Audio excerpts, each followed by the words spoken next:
Gloire à Dieu. J'entrerai dans ses portes avec la joie dans mon cœur. Je viendrai louer le Seigneur. Je dirai, voici le jour que l'Éternel a fait. Qu'il soit pour nous tous un sujet de joie. Alléluia. Yeah. Oh, oh, oh, oh. Alléluia. J'entrerai dans ses portes avec la joie.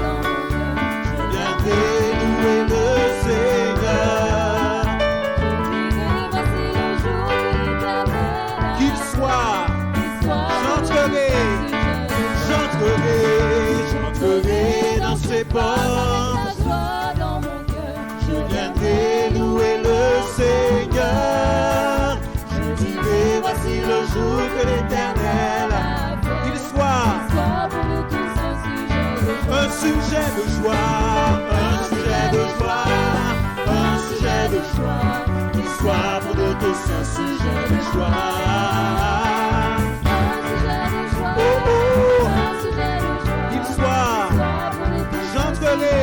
J'entrerai dans ses portes. Alléluia, Jésus est la porte. Il est le chemin, la vérité, la vie. Nul ne va au Père que par lui. Alléluia. J'entrerai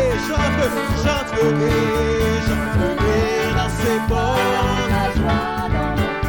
Je viendrai louer le Seigneur.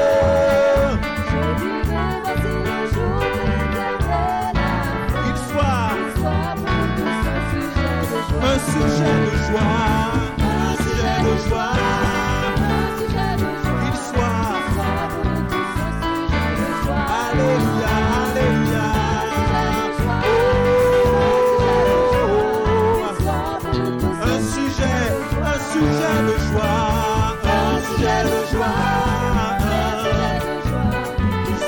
de joie, qu'il soit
pour nous tous un sujet de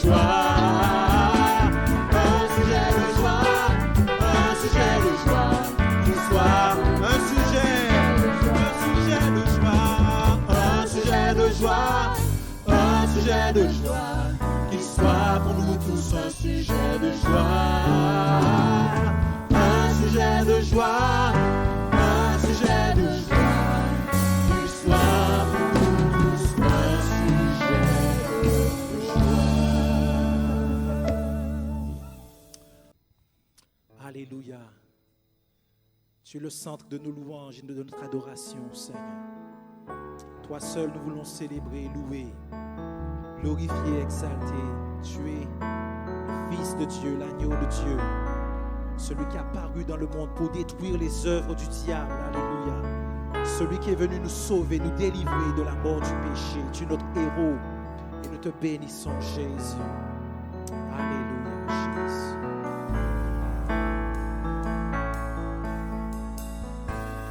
Les cieux proclament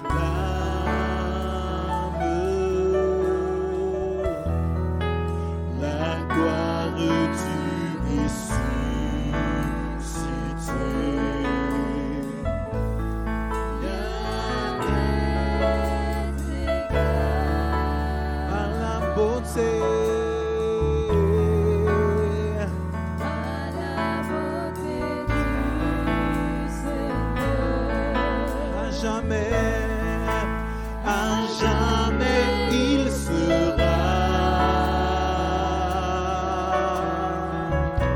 Alléluia. L'agneau sur le trône. Je fléchis le genou. Je fléchis le genou Pour l'adorer lui seul. pour l'adorer lui seul. Les cieux proclament, on reprend ça ensemble, les cieux. Les cieux proclament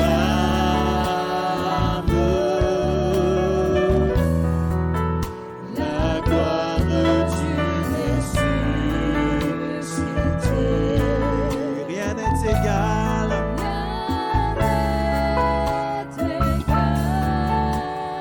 À ta beauté, Jésus, toi le Fils de Dieu.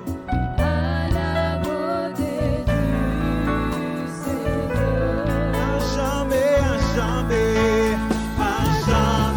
Il sera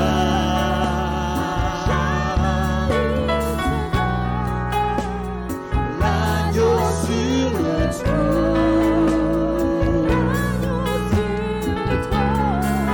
Je fléchis le genou Alléluia pour l'adorer lui seul. Je veux chanter, je veux chanter. Je veux chanter. Alléluia Jésus. Alléluia Jésus. Toi le Fils de Dieu qui est mort et qui est ressuscité pour l'éternité. Puis nous a rachetés. Nous a rachetés, mon Dieu. À jamais tu seras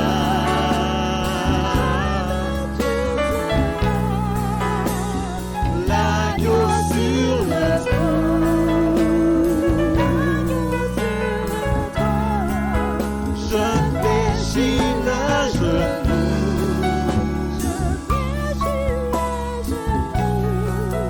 pour t'adorer toi seul. Je veux chanter. Je veux chanter La gloire du ressuscité. la gloire du ressuscité.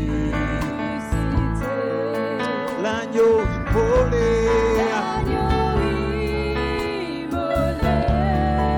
Merci Jésus nous a rachetés pour Dieu.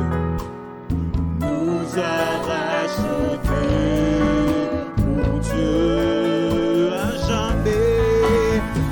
jamais tu seras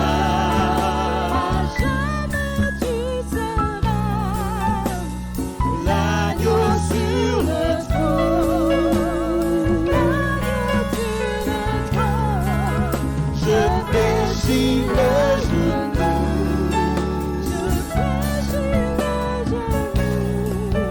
pour t'adorer. je veux chanter, je veux chanter, je veux chanter. Je veux chanter La gloire,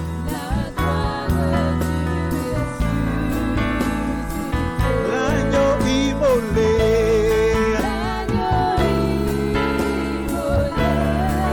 Nous a rachetés pour Dieu. Yeah. À jamais, à jamais tu seras l'agneau, l'agneau sur le trône. l'agneau sur le trône. Je fléchis le genou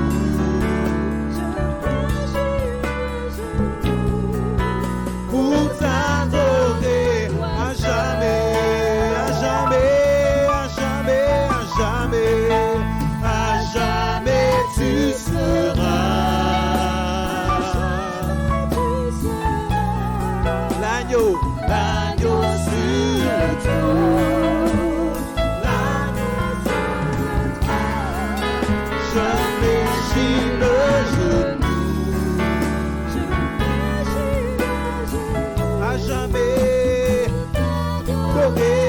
toi seul, à jamais, à jamais, à jamais, à jamais tu seras.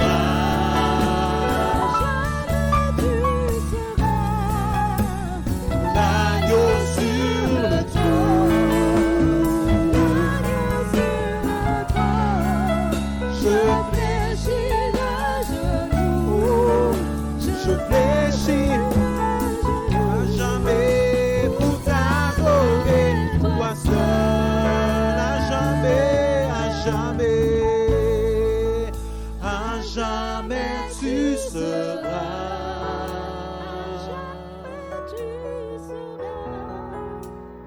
L'agneau sur le trône,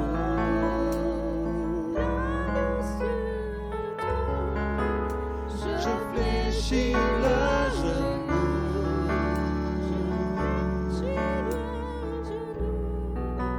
pour t'adorer, toi seul.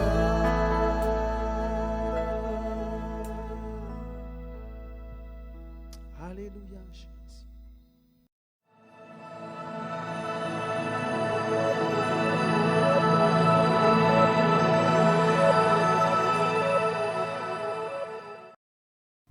Bonjour à tous. Luc 2, verset 25. Merci à la technique. Que la parole du Seigneur soit bénie dans nos cœurs. Et voici, il y avait à Jérusalem un homme appelé Siméon. Cet homme était juste et pieux. Il attendait la consolation d'Israël et l'Esprit Saint était sur lui. Il avait été divinement averti par le Saint-Esprit qu'il ne mourrait point avant d'avoir vu le Christ du Seigneur. Il vint au temps poussé par l'Esprit, et comme les parents apportaient le petit enfant Jésus pour accomplir à son égard ce qu'ordonnait la loi, il le reçut dans ses bras, bénit Dieu et dit, « Maintenant, Seigneur, tu laisses ton serviteur s'en aller en paix selon ta parole, car mes yeux ont vu ton salut, salut que tu as préparé devant tous les peuples, lumière pour éclairer les nations, et gloire d'Israël, ton peuple. » Son père et sa mère étaient dans l'admiration des choses qu'on disait de lui. Siméon les bénit et dit à Marie, sa mère, « Voici cet enfant est destiné à mener la chute et le relèvement de beaucoup en Israël et à devenir un signe qui provoquera la contradiction, le combat. Et à toi-même une épée te transpercera l'âme afin que les pensées de beaucoup de cœurs soient dévoilées. Amen. » Siméon, un homme pour notre temps. Un homme sur sa faim. Il n'avait pas besoin de droit à la mort. Et il savait ce qu'il devait faire et surtout ce que le Seigneur avait fait pour lui. Amen. Un homme pour notre temps, il n'avait pas l'âge jeune. On comprend qu'il est presque dans ces âges qui rapprochent des 100 ans. Mais nous savons une chose, il avait un cœur pour Dieu, un cœur bien vivant et bien bouillant pour le Seigneur. On a chanté il y a un instant, « Digne est l'agneau, merci pour la croix ». Nous sommes en 2025 après la croix et nous sommes contents parce qu'il y a une œuvre colossale, sans pareil qui a été accomplie et qui doit nous presser, nous pousser, nous motiver, nous donner à être dans cette résolution à ne jamais manquer une occasion d'être en sa présence. Et quand nous sommes en sa présence, que ce soit culte d'adoration, que ce soit jeûne et prière, que ce soit prière du matin ou prière du soir, quand on nous dit « approchons-nous de Dieu », nous devons être prompts à le faire parce que ce qu'il a fait, personne n'aurait pu le faire, il ne le fera pour nous. Nous sommes après ce temps-là. Mais voyez-vous, cet homme, Siméon, il est avant ce temps-là. Et on bénit Dieu pour la foi de cet homme. Nous savons qu'il est venu et ce qu'il a fait. Il est allé de lieu en lieu, guérissant les aveugles, ressuscitant des morts. On a entendu parler de lui. Mais lui, le Nouveau Testament, il ne l'a pas encore. Jésus est bébé. Il a pris une forme humaine. Il est bébé. Et cet homme vient. Et comme nous, il aurait pu chanter à cette époque ce même cantique. Il vient, et comme lui, des hommes sont venus aussi pour se prosterner et l'adorer. Pourtant, la croix n'est pas une réalité sur cette terre encore. La croix est toujours au milieu du ciel de toute éternité. Mais cet homme vient et il reconnaît cet enfant, puisqu'il y en avait sans doute plusieurs parents qui venaient avec leur enfant ce jour-là. Mais lui, il vient pour adorer, pour bénir, et il va exalter cette personne, cet agneau que nous adorons aujourd'hui. Quelle foi l'animait. Parce que quand on voit un enfant, est-ce qu'on est amené à dire, bon oui, il est celui dont j'ai besoin, il est beaucoup plus petit que moi, mais je vais me prosterner devant lui, je vais l'adorer même. Parce que c'est celui qui va me permettre d'entrer dans l'éternité. Déjà, on a ce combat. Pourtant, Jésus est venu, il a donné sa vie. On a ce combat pour faire ainsi, à plus forte raison là. Mais quelle foi l'animait. C'est pourquoi le titre de notre partage, Jésus soit le centre de ma vie. Soit le centre. Aujourd'hui, plus que hier. Et demain, ce sera encore une autre étape. Soit le centre. Pourquoi? Parce que nous sommes ici à Jérusalem et l'endroit, j'allais dire, la rencontre au sommet se fera dans le temple. Parce qu'à Jérusalem, il y a le temple. Et le temple, c'est le centre de la vie religieuse. Et dans le centre de la vie religieuse, il va y avoir quelqu'un qui doit être le centre. Parce que les cieux même, sont en train de regarder ce qui se passe là maintenant. Ce rendez-vous divin. Et Siméon, il va là, dans ce temple, parce qu'il y a une personne bien précise et qui doit être le centre de notre vie. La Bible dit dans le livre de l'Apocalypse, en effet, Apocalypse 21, verset 22, il y avait le temple à Jérusalem, mais le temple que Dieu prépare pour ses élus, ses rachetés, ce n'est pas un lieu, ce n'est pas un bâtiment, c'est sa personne. L'agneau est le temple. L'agneau est le temple. On a mis Jésus dans le temple, on a emmené Jésus dans le temple, mais dans l'éternité, c'est Jésus qui est le temple. Amen. Et c'est pourquoi c'est le centre, cela doit être le centre de notre vie, parce qu'il a fait de moi son temple, pour qu'en ce temple, il soit toujours glorifié, il soit toujours honoré. Quand le Christ est apparu après sa résurrection, le soir de ce jour, jour de résurrection, à cela un soir. Ce qui veut dire que dans cette vie, nous aurons des moments fâcheux. Nous connaîtrons des moments difficiles. Et cela n'a rien de surprenant, nous sommes encore sur terre. Il y aura des choses qui vont comme nous ébranler.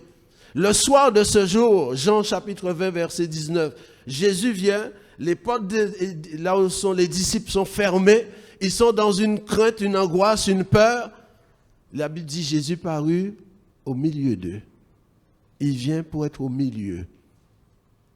Chaque fois qu'il viendra, lorsque Thomas était encore incrédule, le Seigneur va revenir. Et la Bible dit encore, Jésus parut au milieu d'eux.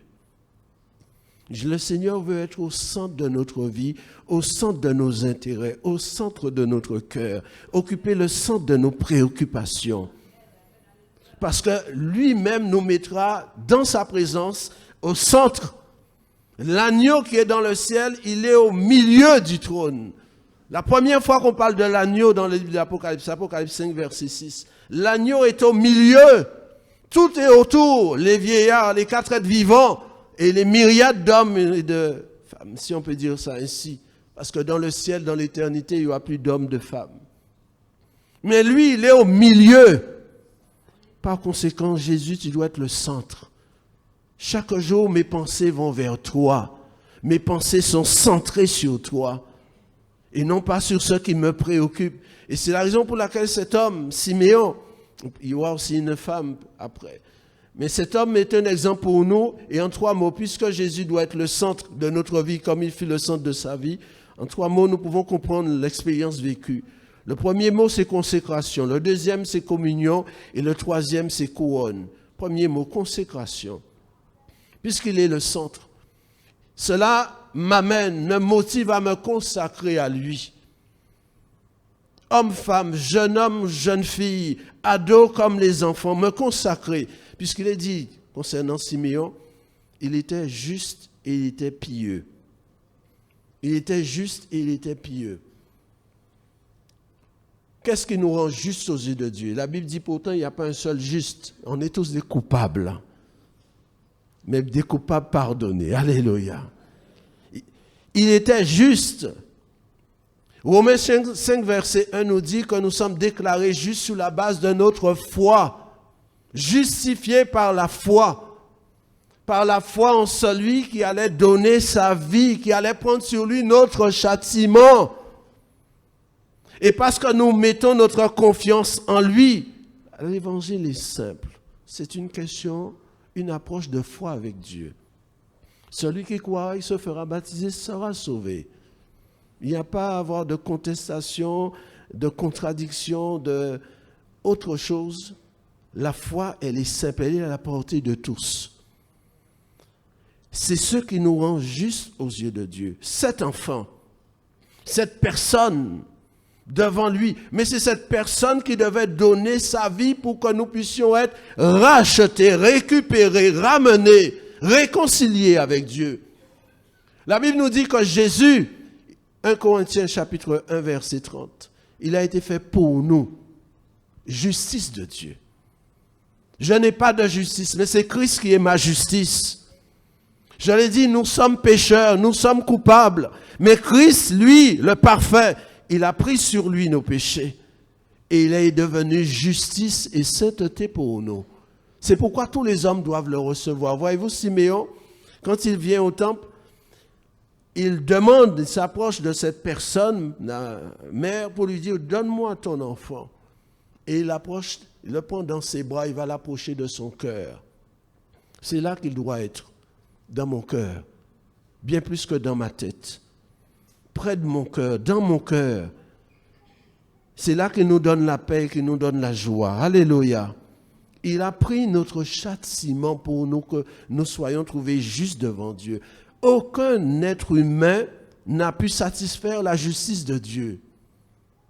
Comme on disait vendredi soir, qui est digne de prendre le livre? Personne ne fut trouvé digne. Tous sont indignes.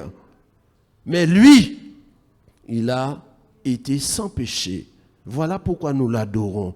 Notre pensée, notre cœur ce matin sont tournés vers Jésus. Même si on a des combats, même si on a des difficultés, même s'il y a des problèmes, mais c'est Jésus, parce que toutes ces choses, on va les laisser. Et après, on sera avec qui? Avec Jésus. C'est pourquoi, lui, nous avons besoin de sa justice. Seigneur, je viens en ta présence, recouvert de ton précieux sang. Et c'est ce qui nous admet en sa présence. Amen. Le châtiment qui nous donne la réconciliation est tombé sur Jésus, sur cet enfant qui est devant lui. C'est pourquoi lorsqu'on s'approche de lui, on est conscient de ses faiblesses et on a envie d'être petit devant lui. Juste par la foi qui vient de la parole de Dieu. La foi vient de ce qu'on entend et ce qu'on entend de la parole de Dieu. Romains 10, verset 17. Et j'ai besoin de marcher dans cette foi. Je commence par la foi et je termine par la foi. Je dois garder la foi. Et c'est ça qui fait la différence dans ce monde. Parce qu'il y a deux possibilités, ou bien on est croyant, ou bien on est impie. On préfère sur le chemin de la foi parce que c'est un chemin qui est sûr. Même s'il est étroit, mais il conduit à la vie éternelle. Cet homme, il était juste et pieux. Si on a la foi, on va choisir la voie pieuse. La piété, c'est l'attachement à Dieu, à sa parole, et aussi l'affection aussi pour sa famille. 1 Timothée chapitre 4, verset 8 nous invite à nous exercer à la piété. C'est un exercice auquel on doit se livrer. C'est bon pour de faire du sport, de marcher, et c'est tout aussi bien, encore mieux, de s'exercer à la piété. Parce qu'on est dans un monde impie qui pousse à se détourner de Dieu, qui ne nous encourage pas à nous attacher à Dieu, à la vraie parole, à la saine doctrine.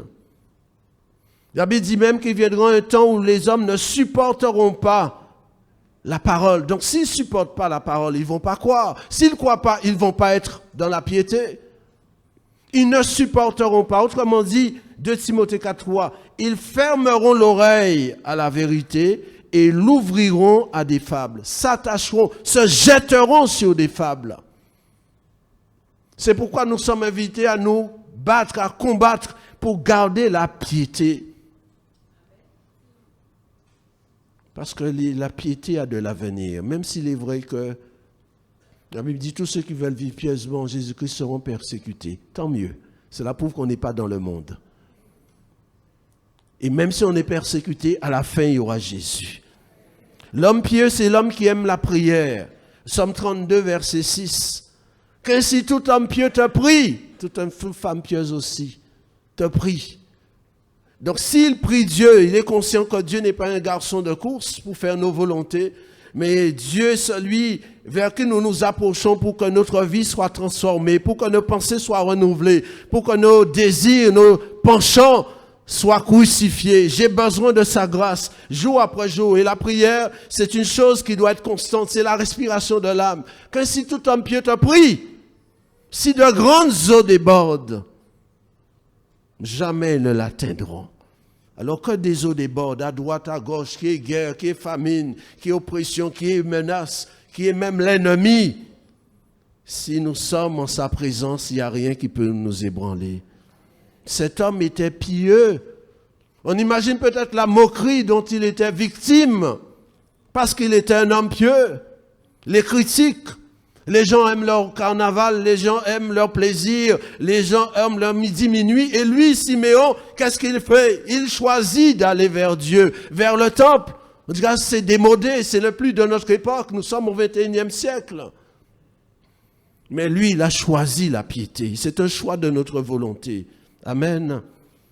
Et parce qu'il était non seulement juste et pieux, il avait une attente, il attendait la consolation d'Israël, il avait une espérance vivante. Il vivait dans l'attente de la consolation d'Israël. Et la consolation d'Israël, c'est une personne. C'est Jésus. C'est Jésus. Jésus lui-même dira, je prie le Père, il vous donnera un autre consolateur. S'il parle d'un autre, c'est qu'il y avait déjà un. Et c'est lui-même. Il est notre consolation. Amen. Ésaïe chapitre 40, verset 1 nous dit ceci. Ésaïe 40, verset 1. Il dit, consolez, consolez mon peuple, dit votre Dieu. La suite. Dites-lui, criez-lui que ses iniquités sont expiées. Quelle est la personne qui a été en mesure d'expier nos iniquités? Une seule personne, Jésus. C'est pourquoi il est le consolateur par excellence. Et puisque ce consolateur partira, il enverra un autre consolateur maintenant, qui parachèvera cette œuvre qu'il a accomplie dans notre vie. Mais il est le consolateur qui a expié nos iniquités. Et si nous sommes dans la joie, ma joie est immense, car j'ai l'assurance. Non pas que j'ai quelque chose d'important, mais j'ai l'assurance que mes péchés sont pardonnés. C'est la plus grande joie. Il n'y a pas de plus grand bonheur que d'avoir ses péchés pardonnés. Pardonnés par celui qui a pris sur lui nos manquements et nos iniquités. Consolez mon peuple. Il est venu pour nous consoler en nous disant, je te pardonne, je te libère, je te délivre. Je te sépare de ce qui me sépare de toi. Je renverse le mur. Quelle consolation. Il est le consolateur. Et nous sommes dans cette espérance nous-mêmes, parce que quelle est notre attente aujourd'hui? Qu'est-ce que nous attendons? C'est le retour de Jésus. Et ça peut se faire aujourd'hui, ça peut se faire demain, etc. Nous ne savons pas le jour, nous ne savons pas l'heure, mais nous savons une chose, cela se fera, alléluia. Alors notre attente est vivante, elle est joyeuse, elle est rayonnante, elle est glorieuse, notre espérance du moins. Alléluia. C'est pourquoi, comme il est venu la première fois, il reviendra encore. Et puisque nous sommes dans cette attente, quiconque a cette espérance en lui-même, 1 Jean 1,7, 1 Jean 3, pardon. La Bible dit, cette personne doit se purifier. Si nous avons l'espérance de son retour, je ne peux pas vivre dans le désordre. Et c'est là notre combat de tous les jours, parce qu'il peut venir à n'importe quel moment. Quiconque a cette espérance se purifie lui-même comme il est lui-même pur. Que la pureté soit ma part. L'homme pieux, c'est quelqu'un qui aime la piété. Le juste, il croit. Eh bien, s'il croit, il va se sanctifier. Parce que Jésus a été fait pour nous, justice et sainteté. Je ne peux pas aimer la cochonnerie, la souillure, même s'il y a des problèmes, même s'il y a la pression, même s'il y a l'oppression, même s'il y a la tentation, je dois choisir la pureté. Et Siméon, je ne connais pas son âge, je ne connais pas son état de santé, je ne connais pas sa situation familiale, s'il était veuf, s'il était marié, ou s'il n'avait jamais eu d'épouse, pour que chacun de nous puissions nous reconnaître en lui. Mais une chose est sûre, il avait choisi non seulement la piété, mais aussi la pureté, parce qu'il vivait dans une attente. Jésus ne prendra pas les souillés. Même si on est dans un trou noir, par nuit noire, quelque part, Jésus nous prendra quand même. La seule chose qui peut empêcher à quelqu'un de monter, c'est son iniquité. Et lui, il est venu pour nous en débarrasser, pour que, quel que soit là on peut être, même si c'est au fond de la mer, eh bien, on paraîtra en sa présence, parce que rien ne peut résister à sa puissance. Consécration.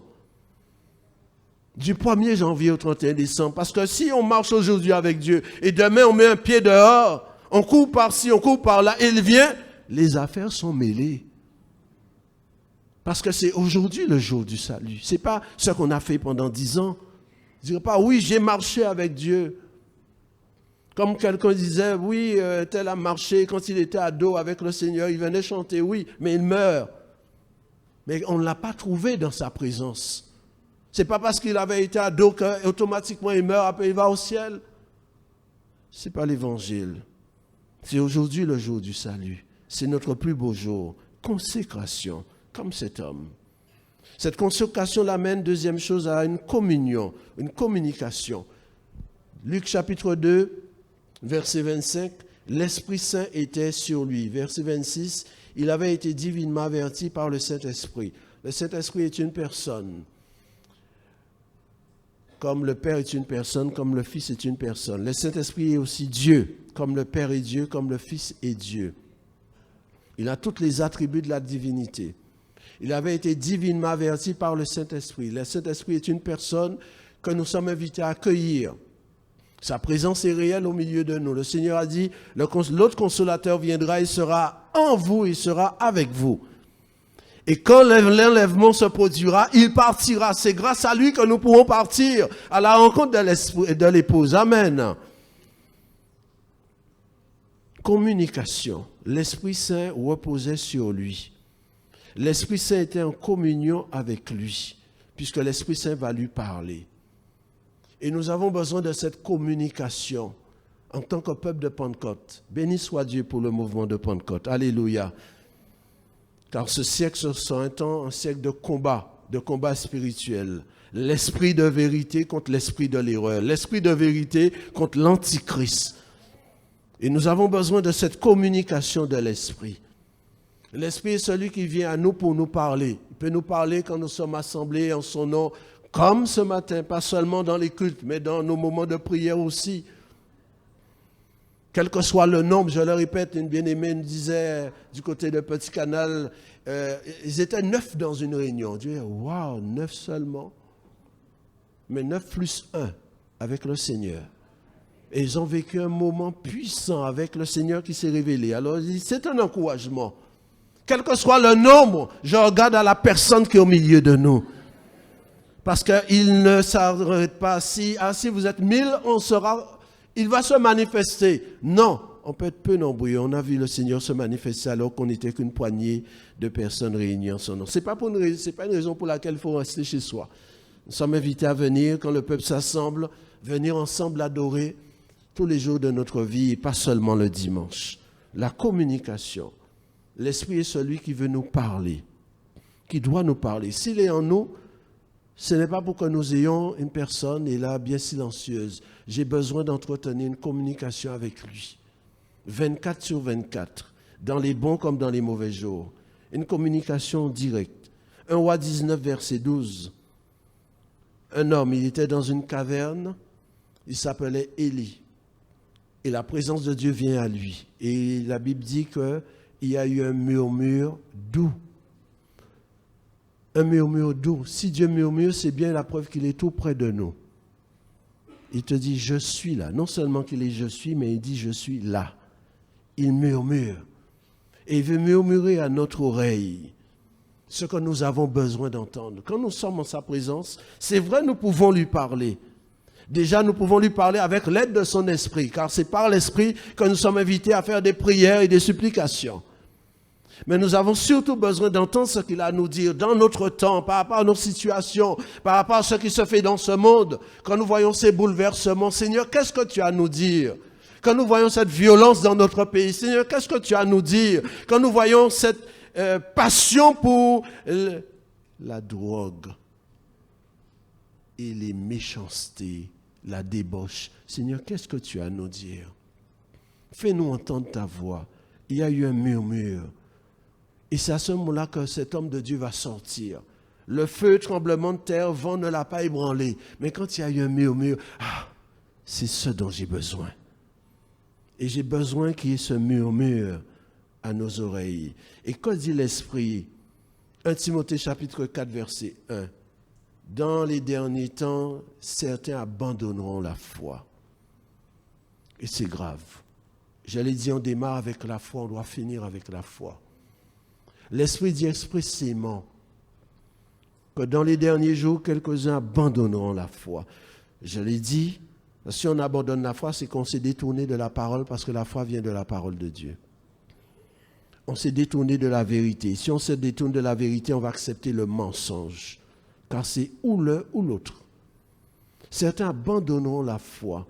Si on abandonne la foi, on va abandonner la piété. Et si on abandonne la piété, on va abandonner la sainteté. Voilà ce que l'Esprit dit. C'est pourquoi il nous invite à nous rapprocher de lui, pour que nous ayons une communication avec lui. 2 Corinthiens 13, 13. Que la communication du Saint-Esprit soit toujours avec vous. Saint-Esprit, j'ai besoin que tu me parles. Je n'ai pas envie de faire comme si tu es assis là, et puis je ne sais même pas compte de toi. Il est venu pour parler avec moi. C'est comme si vous êtes au téléphone, on dit « Allô, Gabriel !» et je raccroche. Mais qu'est-ce que Gabriel a à me dire? J'ai envie de l'entendre. Pour que je sache qu'est-ce qu'il a pour moi, qu'est-ce qu'il voit et que je ne vois pas. Parce qu'il voit tout de moi, aujourd'hui et pour l'éternité. Que la communication du Saint-Esprit. Nous sommes dans un temps de communication avec le téléphone. Pas un pas sans portable. Et nous voulons dire pas un pas sans le Saint-Esprit. Parce qu'il est toujours disponible. Il est toujours là pour nous étancher, pour nous remplir, pour remplir notre vie de joie, de paix, de sa foi. Alléluia. Quelques-uns abandonneront la foi. Vous avez vu que la foi dans la Bible, c'est le seul élément qui se trouve et dans les vertus du fruit de l'Esprit et dans les dons de l'Esprit. Le seul. C'est dire que la foi, elle est très précieuse. Et qui est à l'origine de cet abandon de la foi? Il y en a un qui veut aveugler l'intelligence, qui ne veut pas que les hommes croient. C'est l'ennemi. Ésaïe 59, verset 19. Quand l'ennemi viendrait comme un fleuve, le ruisseau de Dieu est plus grand que ce fleuve. Quand l'ennemi viendrait comme un fleuve, l'Esprit de l'Éternel le mettra en déroute par une parole. Je n'ai pas besoin d'armes nucléaires, je n'ai pas besoin de fusils, de revolvers, je n'ai pas besoin d'armes blanches. Avec l'Esprit, tout est possible. Avec l'Esprit, car il est plus grand que celui qui est dans le monde. Un homme de Dieu, il est dans cette communion avec Dieu, il a son serviteur qui sort et qui regarde dehors, qui voit la vallée remplie d'armées autour. Il dit, « Ah, mon Seigneur, nous sommes perdus, que ferons-nous? Ils sont trop forts pour nous. » Et l'homme de Dieu dit, « J'étais dans le lieu secret. » Il dit, « Ceux qui sont avec nous sont plus grands que ceux qui sont avec eux. » Ceux qui sont avec eux, ce sont les puissances occultes, les puissances de sorcellerie, les démons. Mais ceux qui sont avec nous, ce sont les anges de Dieu. Il dit, Éternel, ouvre ses yeux pour qu'il voie. Et il verra la montagne pleine de chars et de chevaux de feu. Qui peut nous donner ces révélations? C'est l'Esprit de Dieu. J'ai besoin pour que je ne puisse pas être affligé quand je vois la réalité. Tout est sombre pour que je ne puisse pas baisser les bras, démissionner. Il y a la réalité, mais au-dessus de la réalité, il y a la vérité, il y a l'esprit de vérité. Et la vérité peut balayer la réalité par une parole. Par une parole. Une armée vient contre cet homme. On dit, mais on n'a rien, on n'a même pas un couteau. On a la parole de Dieu. Et quand l'armée vient, il dit, Éternel, frappe d'aveuglement ces hommes. Et ces hommes ont les yeux fermés. Élisée était bien faible face à ces hommes, mais il avait la parole de Dieu. que l'Esprit lui avait communiqué. J'ai besoin de la communication. Et Siméon, c'était son cas. Il avait été divinement averti. On ne sait pas à quel âge, mais on lui avait dit, tu ne mourras pas. L'ennemi appelé la mort n'aura pas le dessus sur toi. Les pompes funèbres ne viendront pas chez toi tant que tu n'auras pas vu le Christ. Et quelle consolation. Quand on a une telle parole de Dieu, une parole rima, personnelle, ça ne veut pas dire qu'il n'a pas eu de problème. Ça ne veut pas dire qu'il n'y a pas de problème de santé. Ça ne veut pas dire qu'il n'y a pas eu de critique. Mais quand on a une parole de Dieu, on sait sur quoi tenir. Parce que justement, quand on a une parole de Dieu, c'est là que l'ennemi essaie de venir voler, de venir contre-attaquer, de venir nous déstabiliser. On est frappé dans son corps. Les médecins même peuvent vous dire, il ne lui reste que...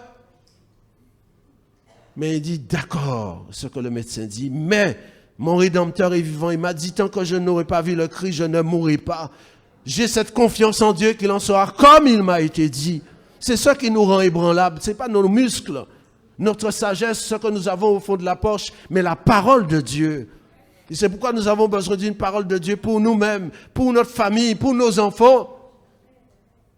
Comme cet homme de Dieu qui disait, il est déjà décédé, il disait, Dieu lui avait donné une parole pour son fils. Ton fils David, je crois, servira le Seigneur. Mais à partir du moment où Dieu a dit cette parole, on a vu l'enfant prendre une voix vraiment à l'extrême. Il dit, il ne comprend pas. Seigneur, tu m'as dit. Et quand Dieu nous dit une parole, nous sommes invités à prier selon cette parole. À un moment, il était désespéré. Un homme qui avait une grande église, désespéré à tel point qu'il a voulu même un jour prendre un couteau, dire à son fils, exécute-moi parce que ta vie me déshonore, parce que lui, il est responsable de beaucoup de gens en tant qu'église, une des plus grandes églises au monde, et voir que son propre fils marche de travers, alors il n'a pas envie de vivre. Ça peut arriver. Nous avons nos combats et ce n'est pas parce qu'on est esclaves du Seigneur que nous sommes à l'abri. Nous sommes comme les autres. Nous sommes des êtres humains. Et on a besoin aussi de la grâce de Dieu. Jusqu'à ce qu'un jour, son fils va l'appeler. Il va dire, papa, je suis aux États-Unis. J'ai choisi d'entrer à l'école biblique. C'est pour être pasteur. En son temps. Et Dieu n'a pas menti et Dieu l'avait accompli ce qu'il avait promis. La communication. L'Esprit lui avait dit que tu ne mourras pas.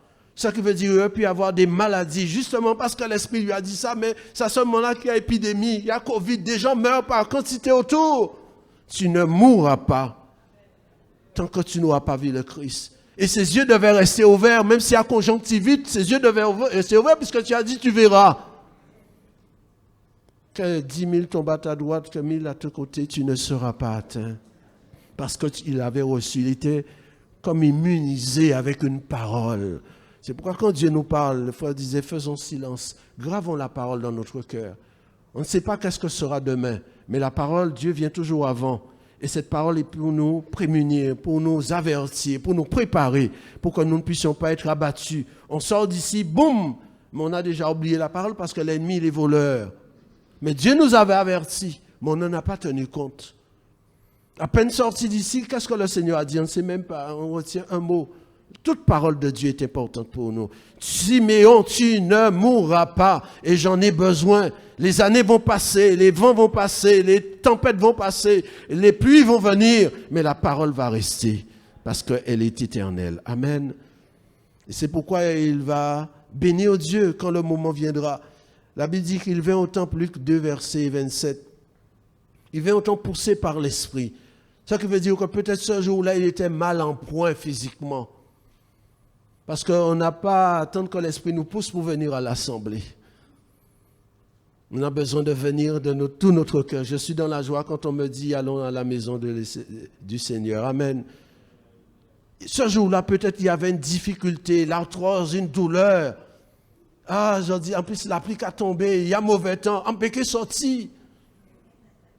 Et il y a une sollicitation de l'Esprit. Vas-y, vas-y. Il n'y a même pas un frère pour passer me chercher, il me faut aller à pied. Vas-y. Si c'est il est 2 heures, eh bien, vas-y quand même. Même si tu mets 1 heure pour faire 2 kilomètres, ce n'est pas un problème. Vas-y quand même. Poussé par l'Esprit, pressé par l'Esprit, encouragé par l'Esprit, il va venir. Et ainsi, il verra ce que Dieu avait dit s'accomplir. Parce que Dieu n'est pas un homme pour mentir, il n'est pas une source trompeuse. Quand il dit, la chose finit toujours par arriver. C'est pourquoi nous devons nous assurer que la parole que nous avons, c'est vraiment la parole de Dieu. Et quand il arrive, il voit, entre autres, je l'ai dit, il y avait peut-être plusieurs familles, mais comment il a reconnu que c'était celui-là? Il fallait une direction de Dieu encore pour reconnaître que c'est cet enfant-là. Parce que je l'ai dit, il n'y avait peut-être pas ce seul bébé qu'on venait présenter au Seigneur. Et il va oser s'approcher de la maman pour lui dire, donne-moi ton fils. Et la maman, avec confiance, va lui confier son enfant. Et il va bénir Dieu. C'est ce que nous devons toujours faire en premier. Il bénit Dieu, après ça, il bénit les hommes. Amen. Il bénit Dieu. Seigneur, tu as été fidèle, tu as accompli ce que tu m'avais dit. Ta parole est vraiment la vérité. C'est pourquoi je vais la serrer dans mon cœur, dans les bons comme dans les mauvais moments. Il bénit Dieu, tu as accompli maintenant. Voyez-vous, c'est lui qui prononce le maintenant. Maintenant, ben, tout peut arriver. Pas le pire, tout peut arriver. Le pire, c'est quand on meurt sans Jésus.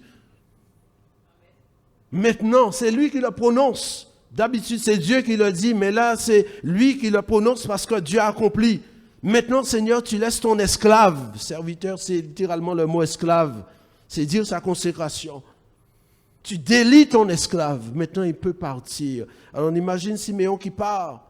Après ce moment, il sait qu'il ne reverra plus l'assemblée. Chaque pas qui l'éloigne de l'assemblée le rapproche de quelque chose.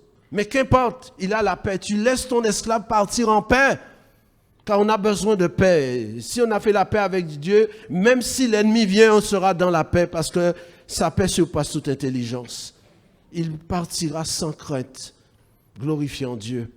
Mais avant de partir, il dira cette parole qui nous amène à la troisième chose, couronne. Verset 34, Siméon les bénit et dit à Marie, sa mère, voici cet enfant est destiné à amener la chute et le relèvement de beaucoup en Israël, et à devenir un signe qui provoquera la contradiction. Et à toi-même une épée te transpercera l'âme afin que les pensées de beaucoup de cœurs soient dévoilées. Couronne. Pourquoi je parle du mot couronne? Parce que sans doute cet homme, il a les cheveux blancs. La Bible dit que les cheveux blancs sont comme une couronne. Proverbe 16, verset 31. Cet homme, dans sa présentation, il a cette couronne sur sa tête.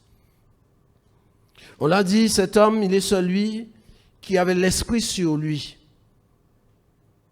Et l'esprit va le pousser à parler, à prophétiser concernant celui qui aura la couronne d'épines. Parce que le Christ, l'agneau, on va tout lui enlever à la croix, mais on ne lui a pas enlevé la couronne. Symbole de notre malédiction, symbole de notre impureté, de nos péchés.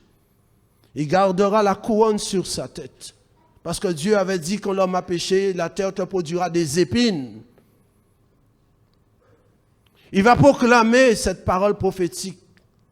Il va annoncer, l'esprit que Siméon avait, c'était l'esprit de Jésus lui-même. Et l'esprit de Jésus sur tous les prophètes attestait les souffrances de Christ. Et il va attester la réalité de cette couronne sur la tête de Jésus. Une épée te transpercera l'âme. Mais ce n'est pas Marie qui est importante. C'est Jésus qui est important. Et soit dit en passant, Marie même était pentecôtiste, n'est pas catholique. Une couronne d'épines. Parce que c'est cette couronne qu'il a portée, qui fait que c'est l'assurance qu'il a porté nos péchés, pour que nous puissions passer de la mort à la vie, des ténèbres à l'admirable lumière du Seigneur, de la puissance du diable à sa personne bénie. Amen. C'est cette couronne, moquerie des hommes, mais qui attestera sa victoire. Parce qu'il poussera à ce moment-là l'un des plus grands cris que le monde n'aura jamais entendu. Tétélestai, la dette est payée. Par conséquent, nous sommes libérés. Nous sommes libérés parce que nous avons reçu le Christ pour tous ceux qui l'ont fait. Couronne. Marie sans doute ne comprenait pas ce que cet homme voulait dire. Une épée te transpercera l'âme. Mais Marie, pourquoi il s'est adressé à Marie et pas à Joseph? Parce que Joseph n'allait pas être là. Quand nous lisons une parole de Dieu, cela peut vouloir dire beaucoup de choses en une phrase. En effet, quand le Christ va mourir sur la croix, Joseph n'est plus. Il est déjà mort. C'est pourquoi il s'arrête à Marie. C'est toi qui verras ces choses. Mais il ne dit pas, Joseph, tu ne seras plus là. Hein? Mais il dit, Marie, une épée te transpercera l'âme. Joseph aurait pu dire, et moi, et moi, et moi. Mais la parole n'était pas pour lui. Il attestait les souffrances. C'est pourquoi on dit, digne est l'agneau assis sur le trône. Merci pour la croix. La croix, ce n'était pas un symbole, ce n'était pas du virtuel, ce n'était pas du cinéma. Il y a eu du sang, il y a eu de la douleur, il y a des souffrances, il y a eu des angoisses. C'est ça la croix. Et pourtant nous disons, Seigneur, merci pour la croix. Effectivement, merci parce que tu es allé. Et c'est parce que tu es allé que tu m'as délié. Et que je peux voir, même si la mort doit venir, regarder les choses avec la sérénité qui convient. Et lorsqu'on considère cela, cette couronne sur la tête de cet homme, il dit, il y aura cette personne avec une couronne, il portera une couronne. Mais lui-même, puisqu'il a l'onction de Dieu sur lui, il est un sacrificateur, Siméon. Et l'huile d'onction est comme une couronne sur sa tête. Lévitique 21, verset 12. Et par conséquent, c'est pourquoi il a attesté cette souffrance. Et c'est pourquoi aussi, en considérant celui qui a porté la couronne, nous sommes invités à avoir un cœur comme lui. L'évangile, c'est la bonne nouvelle de son invitation. Il nous dit, venez à moi, je suis doux et humble de cœur. Il ne dit pas, je suis dur, je suis viril, etc. Je suis doux. Un cœur doux et humble.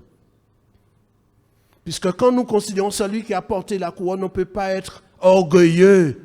Quand Christ nous demande de venir à lui, on a envie de nous jeter à ses pieds. On ne va pas faire prévaloir ma fonction, mes diplômes, mon intellect. Je veux être petit à ses yeux. Parce que je n'ai aucun mérite. Lui-même est venu en disant, je suis doux et humble de cœur. Qui sommes-nous? Non seulement un cœur doux, un cœur humble, mais un cœur joyeux. Parce que c'est sa joie qui est ma force. Alléluia. Pourquoi nous chantons? Pas parce que tout va bien, mais parce qu'il a vaincu. Alléluia. Siméon, disons ça, on imagine Siméon qui adore, mais il est dans la joie. Pourtant, il sait ce qu'il attend, mais il n'est pas dans une crainte. Il est dans la paix, il est dans la joie. C'est vertu du fruit de l'esprit. Parce que je l'ai dit, sa joie est notre force. Néhémie 8, verset 10. Mais la Bible aussi dit, dans le livre de l'Apocalypse, bienheureux ceux qui meurent dans le Seigneur. Bienheureux. Avant de mourir, ils sont heureux et même après la mort, ils continuent d'être heureux. Alléluia. Bienheureux ceux qui meurent. Il y a une joie qui accompagne celui qui est dans le Seigneur. Amen. Le Seigneur Jésus disait qu'Abraham a tressailli de joie. Jean chapitre 8, verset 56, de ce qu'il verrait mon jour. Abraham, le Seigneur, on lui a dit, tu n'as même pas 40 et quelques années, tu as déjà vu Abraham. Mais si Abraham a tressailli de joie, à plus forte raison Siméon. Tressailli de joie, un cœur joyeux. Un cœur joyeux, c'est un bon remède.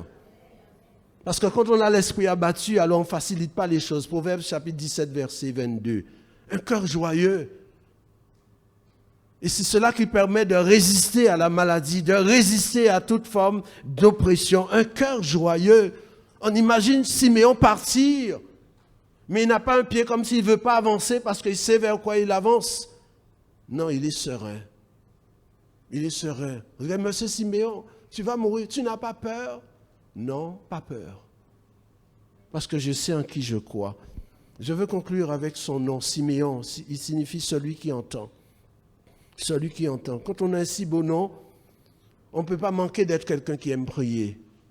Celui qui entend, qui est destiné à entendre. Et en Jésus, le Seigneur nous a destiné à entendre sa voix. Lorsque l'ami de l'époux, Jean chapitre 3, verset 27, est là, à ses pieds, il entend sa voix, il est dans la joie. C'est ce que disait Jean, un baptiste, Jean. L'ami de l'époux qui l'entend, et sa joie est complète, elle est parfaite. C'est en étant assis à ses pieds que nous serons heureux. Pas en nous agitant, pas en allant de droite et de gauche. Et considérez que Lorsque nous lisons les livres de l'Apocalypse, nous voyons les 7 lettres aux églises. À chaque fois, les lettres se terminent ainsi. Que celui qui a des oreilles entende ce que l'Esprit dit. Chaque fois, la lettre se termine ainsi. Que celui qui a des oreilles, que celui qui peut entendre, entende ce que l'Esprit dit. Et nous avons besoin que quand nous sommes seuls ou assemblés en son nom, entendre que l'Esprit dise. Qu'est-ce que l'Esprit m'a dit aujourd'hui? Parce que Dieu est aussi le Dieu d'éternité, le Dieu d'aujourd'hui. Je me suis réveillé, j'avais vaqué à mes occupations, et j'ai pris le temps de Seigneur, parle à ton serviteur.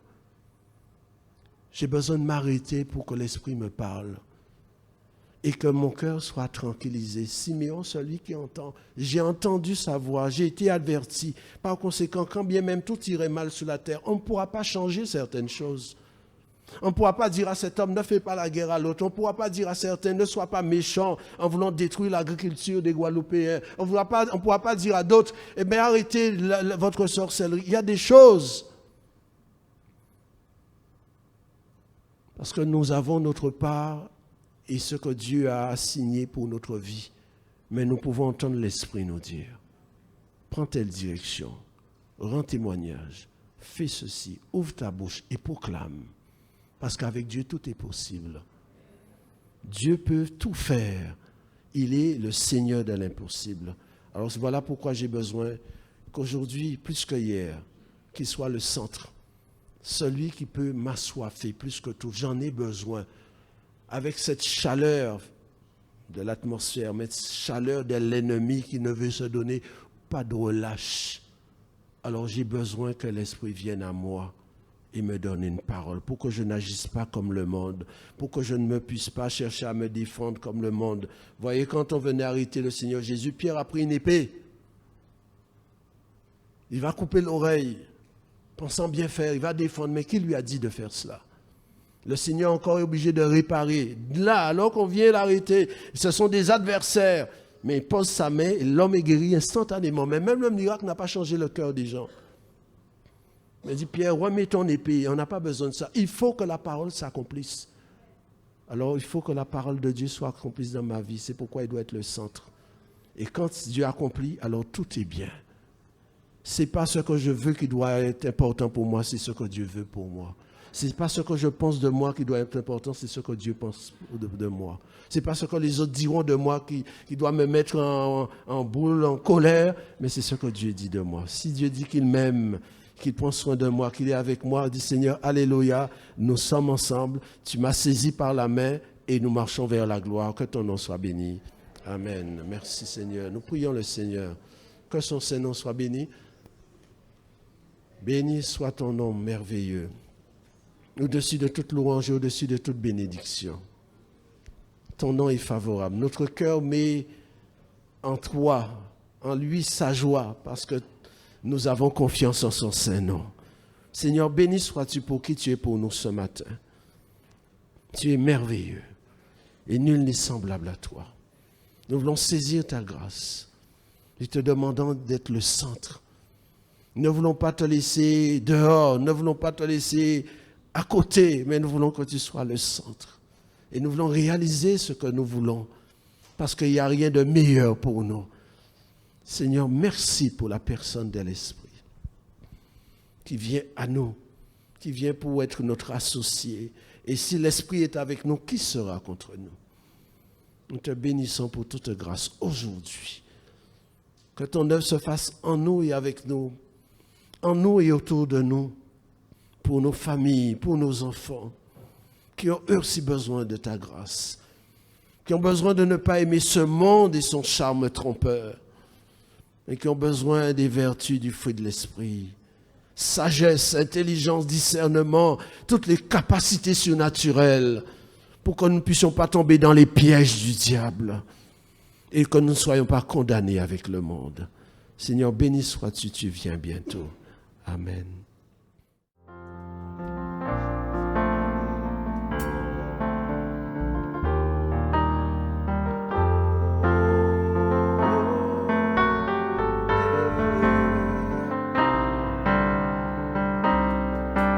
Merci, merci, merci.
crois.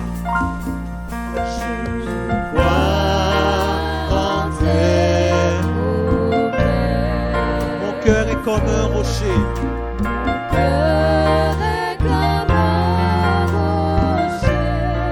Fondé sur tout ce que dit mon Dieu.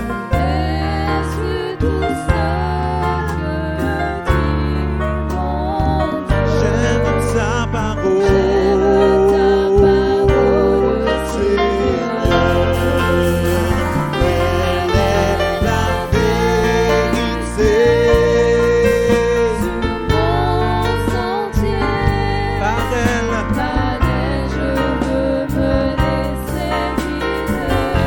et faire sans murmurer, en espérant. Je crois en tes promesses. Je crois en tes promesses. Je crois en tes promesses. Mon cœur est comme un rocher, fondé sur tout ce que dit mon Dieu. J'aime ta parole. elle est la vérité. Elle est la vérité. Sur mon sentier, par elle, et faire ta volonté sans murmurer, en espérant. Elle est la vérité. Elle est la vérité sur mon sentier. Je veux me laisser guider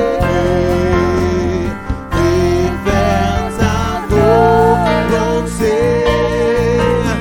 sans murmurer, en espérant dans ta. Elle est la vérité. Elle est la vérité sur mon sentier.